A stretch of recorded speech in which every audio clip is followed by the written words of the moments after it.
Assalamualaikum warahmatullahi wabarakatuh. Perkenalkan, nama saya Sahadatul Jannah dengan NIM 108270026. Yang terhormat Bapak Sapari Hasan SIP MMRS selaku dosen pengampu mata kuliah Manajemen Logistik Medik dan Non-Medik. Pada kesempatan kali ini, saya akan menjelaskan tentang analisis kinerja inventory periode Januari sampai Maret 2025. Yang pertama,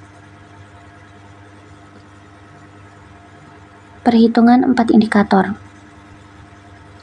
stock out rate, yaitu tingkat kekosongan stok. Hasilnya adalah 3%, yang berarti masih ada kebutuhan yang tidak terpenuhi. Kedua, inventory turnover ratio ITR, mengukur seberapa cepat perputaran stok. Hasilnya adalah 12 kali, yang menunjukkan perputaran stok cukup baik. Ketiga, waste ratio, yaitu rasio obat rusak atau kadaluarsa. Hasilnya 3%, menunjukkan masih ada pemborosan. Yang keempat, akurasi stok, yaitu kesesuaian antara stok fisik dan sistem. Hasilnya 90%, artinya masih ada ketidaksesuaian data stok. Selanjutnya ada tabel gap perbandingan dengan target.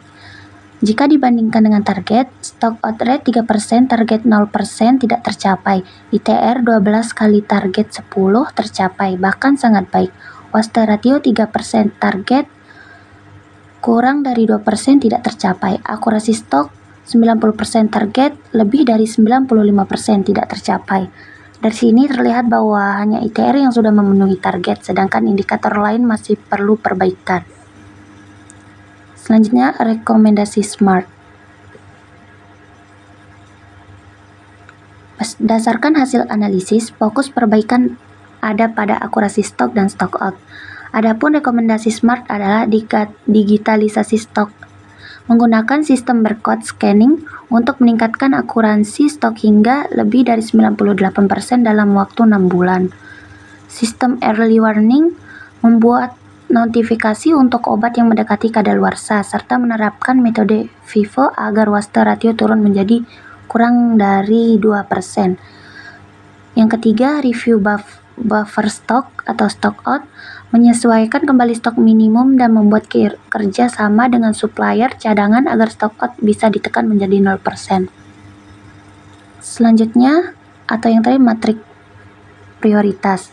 Berdasarkan analisis dampak dan usaha, prioritas 1 quick win, review buffer stock, dampak tinggi, usaha rendah bisa segera dilakukan. Prioritas 2, sistem early warning, dampak sedang, usaha sedang, perlu persiapan sistem. Prioritas 3, digitalisasi barcode, dampak tinggi namun usaha juga tinggi.